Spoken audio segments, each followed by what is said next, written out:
Welcome back to Golf Parenting 101, the podcast that helps parents of junior golfers navigate their child's path in golf successfully. This week, we talk about choosing the right equipment for junior golfers from their early stages of starting out to their elite level. I'm Owen, your host, and I'm joined by a very special guest to discuss this topic. He's the director of the Golf Performance Center at Sea Island in Georgia, USA. He is a master fitter, working with several world-class players, Davis Love III, Ryder Cup captain Zach Johnson, British Open champ Brian Harman, Harris English, Keith Mitchell, JT Poston, Jonathan Burt, to name a few. That's an impressive list of golfers. Welcome, Craig Allen, and thank you for taking the time to be on the podcast.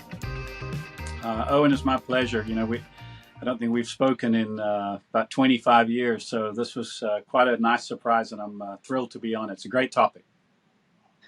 Yeah, and Craig, look, we've known each other for a good 34 to 35 years, and growing up, we played a lot of golf together at Modderfontein Golf Club in Johannesburg, and I remember then how knowledgeable you were about golf equipment, and I guess it's safe to say that golf equipment has been your passion for a long time and continues to be your passion, hey?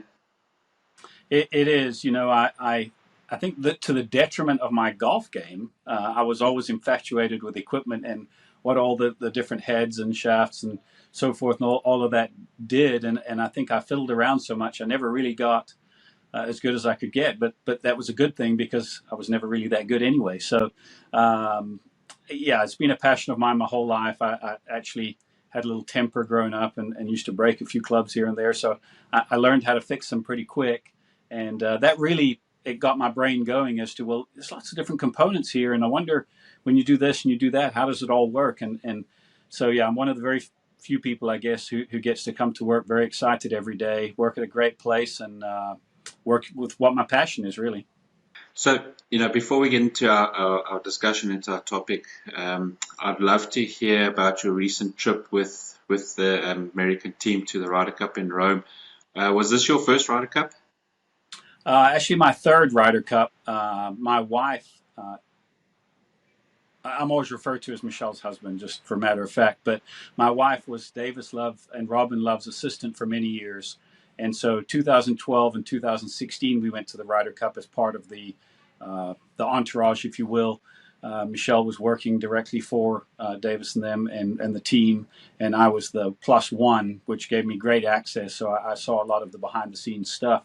But this was my first Ryder Cup in a kind of an official capacity. I've worked with Zach Johnson for many years now, and he's become a very good friend, and he was very kind to ask me to be part of the support staff for this Ryder Cup team in Rome. And basically, my title was cart driver. So how it really works is the captain has somebody driving his golf cart, and every assistant captain has somebody driving their cart. So my person going in that I was going to drive for was for Davis Love III, because he's also somebody I work with and somebody I know very well. But when we got there, the way things shook out, I ended up driving for Fred Couples for the week. So it was really, really great. I got to meet, I'd been around Freddie a little bit, but not really know him that well. Got to really spend some quality time with him, and he gets more cheers going down the fairway than some of the players do sometimes. So that was super cool. Had my own locker in the locker room with the players. Had the headset on the whole time, so heard everything going back and forth between the captains and the vice captains. And result aside, it was an experience in golf that I will never ever forget. It was super cool, and I told Zach at the end of it that I could not thank him enough for creating memories really of a lifetime. Yeah, it was a great opportunity, and I'm sure you really enjoyed the experience. I have to ask you, I know you're with the American team, but the hype around Ludwig Aberg, to think at the beginning of 2023, he was still in college. And before the Ryder Cup, Rory McIlroy mentioned how he watched in awe the ball striking of Aberg when they played together at Wentworth. And that's coming from one of the best swingers of a golf club ever. Yeah, you never know in golf long term, right? How many junior golfers have you seen that kind of fizzle out? And we'll get to some of that in a little bit. But as far as the real deal goes, he's got to be pretty close to a sure thing for the real deal. I've been a little bit fortunate to see some of that coming along. Um, Again, my wife, as I said, works in the business also. She works for a sports agency now, and Ludwig's one of her players. And so she's been knowing him since he was in college, and kind of he has the whole package. He can swing it, he can hit it.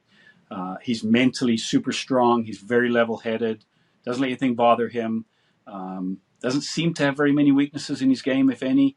So, if you were to put some money down on somebody being, a top 10 player in the world for the next however many years, it'd be a pretty good bet. Yeah, yeah. And one of the players that you work with, Brian Harman, who won the British Open, he was really impressive in winning that tournament at Royal Liverpool. Mm-hmm. It was an amazing putting display with 58 out of 59 putts from within 10 feet. But there's not a lot of talk about his eagle on the last hole in round two. To me that was a stamp of authority, don't you think? He could have played safe with the out of bounds so close to the right side of the hole, but he remained aggressive and put some distance between himself and the field.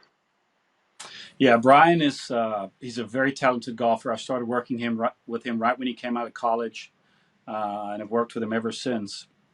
And as far as ball strikers go, there's not very many people that hit it in the middle of the face as many times in a row as he can. He is really a ball striking machine, and he's had this capability to win these types of tournaments. He's always just had a little, obviously being a slightly undersized, he had a little chip on his shoulder and a little bit of a temper maybe, and maybe a little too hard on himself because of his high level of talent. And so, yeah, it's a long time coming, but I think he truly played to his potential that week. And as far as him going for, making the eagle on the par five, that's Brian's abilities. As a left-handed golfer and a drawer of the golf ball, that right side was never really a problem for him. His miss as a drawer is going to be a push. It's not going to be an overdraw. So for him, it's actually a smart play. And so I think he played to his strengths. And obviously the putting was phenomenal all week. That putter is a little story into itself. So he has like 2 or 3 of them. TaylorMade doesn't make it anymore. And I have a Loft and Line machine that actually fits that putter in it. So he brings it to me about once every, 3 tournaments, and we put it in the machine and kind of tweak it up and make sure it's right. And he just told me the other day, he said, hey, my grip's kind of unraveling. It's time to do the grip, which is another whole thing. These guys are very particular about their putter grip and they never want to change them. So that'll be a joy into itself right there. But I couldn't have been more happy for Brian. He's worked really, really hard these last 6 or 8 months. And he might come across as not the most friendly person at sometimes. He's just very focused on what he's doing, but he's one of the smartest people I know. He's got a great sense of humor and one of the most generous people I know also. So Craig, let's get into our discussion about the topic that becomes more important as juniors progress and improve, and that's playing with the right equipment.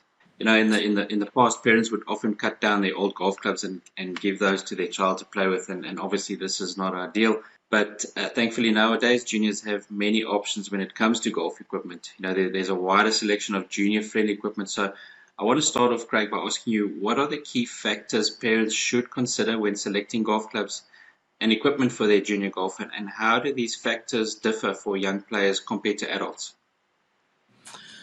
So a really, really good question. There's multiple levels to this. I think that the first question, any parent buying golf clubs for a junior should be is how into golf are they? How involved are we going to get here? How often are they going to play? That's question number one. Question number two is going to be if they've been playing a little bit, how good are they? How focused are they on getting to the next level? And I think if you ask yourself those 2 questions, it kind of opens the right doors in terms of what they should be looking for, how many clubs the kid needs in the bag. There's how tall is the child? How old is the child? How into golf are they? How much golf are they going to play? How much growth do you want to build into the clubs? There's all these types of questions you have to ask yourself. Then there's obviously the budget part of it, and that's part of the later discussion here. But I don't envy parents trying to buy golf clubs for their children. I'm fortunate in the business that some of the reps take care of me for my boys. who don't play that much. But I think if they ask themselves those simple questions to start, I think they'll get a little bit better sense of where to go. And I think really, if you build a plan from an early age and you think of it logically from step to step to step in terms of as they hit the growth spurts, the growth next steps of growth, and the next steps of their game, I think that sets the pathway for you going forward. I think too many times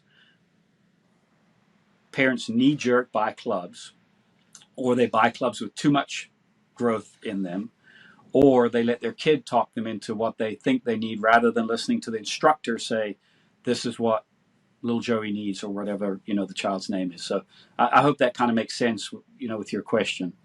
Yeah, a lot of sense. Yeah, no, for sure. There's no denying that parents need to take these factors into account. And junior golfers are they're rapidly growing in size. They're getting stronger. They're getting better. And this leads me to my next question. It's amazing to see the direction in which golf equipment is evolving with the research and the technology, constantly advancing. What do you see as some of the latest innovations or trends that parents should be aware of? No, yeah, I think the two biggest trends in golf clubs, I think you're going to see both from kids and adult clubs going forward, is different use of materials. I think you saw TaylorMade, be the first to kind of stretch out that part of it, and I think you're going to see some others kind of follow. You've seen Ping and Callaway on the drivers working on the carbon crowns and thinner crowns and things like that. That's number one, materials, and then number two, I think AI. I think you're going to see AI start to really impact the design of golf clubs and finding the most functional shapes within golf clubs, and also finding ways to strengthen the engineering, the construction of golf clubs, so that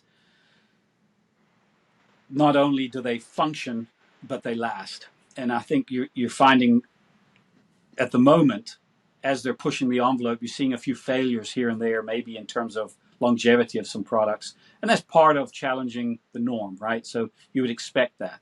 But I think those two things are the two things you're going to see coming down the pipeline. And you're going to see it more in adult clubs right now. My hope is that they're going to push that more into junior clubs. But the challenge for the OEMs, the manufacturers there, is there's not a ton of money in junior golf clubs. So they've generally just done the box sets for the most part, other than Ping, that seem to be doing a little bit better job maybe on the junior club side at the moment with their Prodigy line. Yeah, it's fascinating. And actually, one of the reasons I began this Golf Parenting 101 podcast was to keep parents and even myself, for that matter, up to date, on the trends in this fast changing world of golf. Junior golfers grow quickly, Craig, and it poses a unique challenge for parents. So what do you suggest parents do to ensure their kids continue playing with the right size clubs while accounting for the growth? How often should a junior golfer's equipment be assessed? Yeah, I think that is probably the best question of all. And again, go back to what I answered before: setting up a plan. So try and stay the path best you can. So when we fit juniors here, we obviously measure their height. We put them on TrackMan, get all their speeds, and we check some other fundamental growth things, wrist to floor measurements, things like that, and then we track all of that. So every fitting sheet that we do, we've got their age, their club speed, their height, their wrist to floor measurement, their hand size, all these types of things, so that when we're suggesting or recommending going up a size or changing something, there's reasoning behind it. And so I think if you chart that, then when you're making changes, you're making them for the right reasons. So you're following a path for success. So when you change something, it's because one of two things have happened, or they're both happened. They've got bigger, or they've got faster and stronger, or both. So if you take those things into account, that will tell you how often you've got to change clubs. We like to see junior golfers twice a year. So we like to see them in the spring and in the fall here. So before the summer tournaments and after the summer tournaments, before they go into winter break. That just sort of helps us get a plan. If we're only going to see them once a year, we do it in the spring so that they have the full year especially the folks up north that have snow in the winter and don't get to play. So we see them in the beginning of the year. They get the whole year to play. And if there's any troubles in between, the parents obviously reach out and we kind of address it from there. In terms of how often they should change clubs, that is purely dictated by speed, growth, and thirdly, in this case, ability. They can outgrow what they're playing. We'll tend, as a general rule, we'll tend to hang on with the previous clubs as long as we possibly can for two reasons. Number one is we don't want to overwhelm the golfer in terms of putting something that's maybe a little stiff, a little heavy, maybe the loft's a little low on the driver, those types of things, because that can adversely affect the golf swing, as you know. And then also, we like to look at it from a parent perspective. Money. Are we spending the money wisely? And so those are the kind of things that I think if you're really focusing on, you're charting the growth, you're charting the speed, you're looking at their ability, and you're looking at the budget. If you can take those things in sequence, I think you're going to make good decisions. And then have a fitter that you trust that is not there to sell golf clubs to you. They're there to fit golf clubs. They're not the same thing. If they're fitting, they're able to reinforce and back up why a change needs to be made. Yeah, so we like to see junior golfers twice a year. We like to see them in the spring and again in the fall. That allows them here in the U.S. to play their summer schedule without us interrupting any clubs or making any changes that might impact them. If they can't see us in the fall, we like to see them at the beginning of the year so that we can really kind of let them have the year. And then if there are any changes that happen in between, a gain in speed, a growth spurt, or any hiccups they're having with the equipment, then the parents will contact us and we'll sort of do the stuff in between. As far as like when they should be doing stuff like that, we like to chart it. So we like to, every fitting that comes in, we chart their size and their speed. So size being height, wrist to floor measurement, hand size. And then, with the help of TrackMan, we'll track all their speeds. We'll go through the fitting. We'll make all the recommendations. And then we keep that as part of their folder, part of their file. And so when changes are made or changes are being recommended, it's based off of data, based off of a historical and current data. We like to fit, not sell. So, I would encourage parents to make sure that they're making these decisions with the help of their teaching professional and or club fitter, or if they're two separate people, that's fine. But use an expert to help you so that you're not just buying clubs to buy clubs. I can't count the amount of times a grandparent or parents brought a kid to me or one of my fitters for a fitting. Oh, little Joey wants a new driver because he's not hitting his driver as far as he did. It's spinning too much or whatever. They make up something.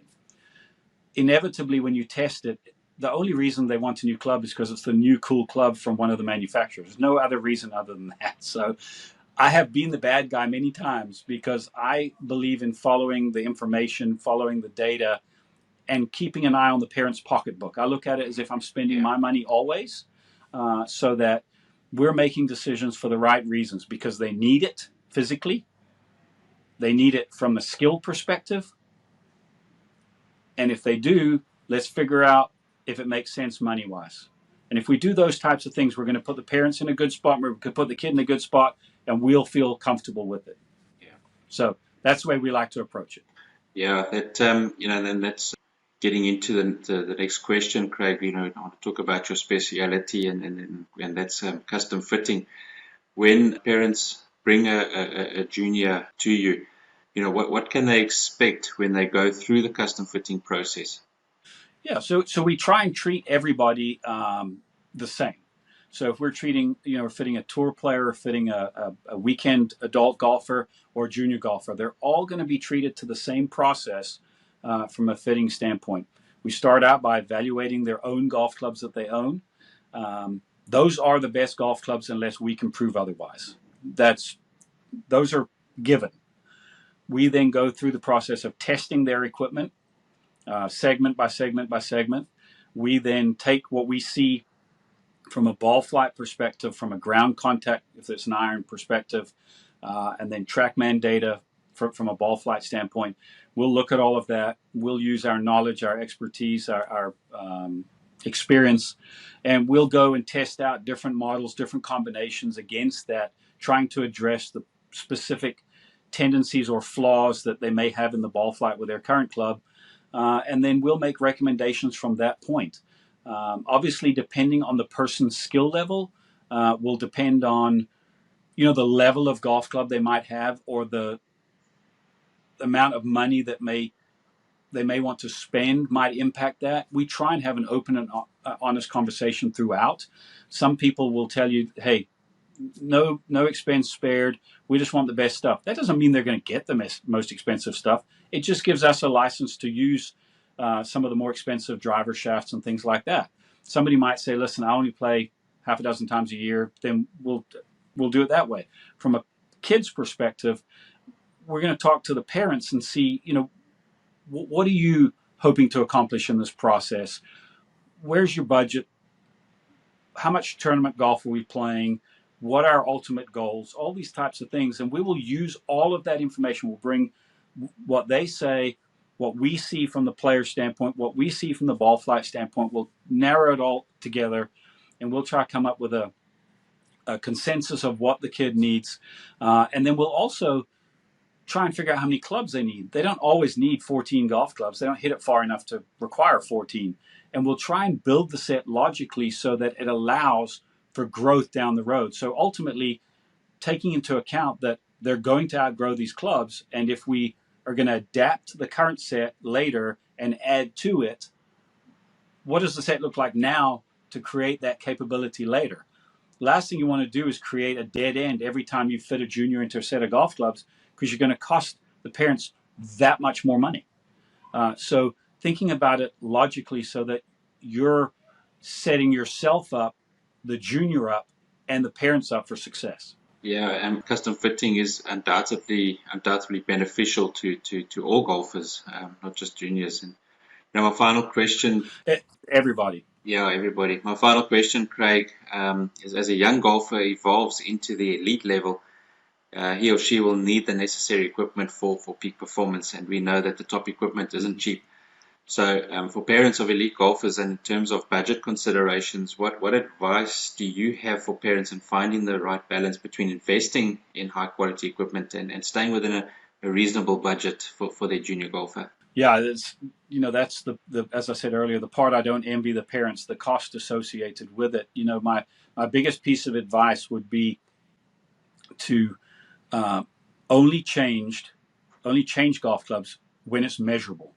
So if there's a measurable improvement that will actually impact the junior golfer's current game or the development of their game, then that should be investigated and considered. If we're changing because it's newer and shinier, cooler, all these types of things, that's not a thing. You've got to change, and you've got to build the set logically so that they have the 14 best golf clubs in their bag to allow them to play at the highest level that they can play at. And, whatever those 14 golf clubs are, some might be new and shiny, some might be not so new and shiny, some might be brand X, some might be brand Y. Unless they're getting assistance from one of the club companies, if they're that elite, then use the golf clubs that will work the best for the golfer and make them the best junior player they can be. I have this line I use with parents all the time. Until you're being paid to play the golf clubs. So in other words, while you're still paying for them, use the golf clubs that are best for you. Brand agnostic. That's the key. Thank you, Craig, for sharing your insights on these crucial aspects of choosing the right equipment for junior golfers. Your advice is invaluable for our listeners. I'd love to have you back on the show in the near future discussing the latest trends in this fast-paced, ever-evolving part of golf. What would be the easiest way for parents in your part of the world to get in touch with you so you can advise and custom fit their youngsters at your performance center in Sea Island? Oh, it was my pleasure to be on. It's a topic I'm very passionate about. I'm glad that you've taken it under yourself to have this podcast. I hope the parents are heeding the advice of me and whoever else you have on there, because it is an easy sport to get in the weeds. So yeah, I'd love to be back on. And easiest way to get me is my email. It's CraigAllen@SeaIsland.com, and that's CraigAllan @SeaIsland.com. Thanks again, Owen. I really appreciate it. That's great, and thanks for taking the time to fit us into your busy schedule. My pleasure. That's a wrap for this week's episode of Golf Parenting 101. I want to thank our guest Craig Allen and all of you, our viewers and listeners, for tuning in. To find out more about my junior coaching program that covers training, fitness and of course the right equipment, contact me at owen@bakergolf.co.za. If you have any questions or topics you'd like me to cover in future episodes, feel free to reach out. Until next time, keep supporting your young golfers on their journey to success. See you next week with a brand new podcast. I'm Owen Baker and I'm happy to help.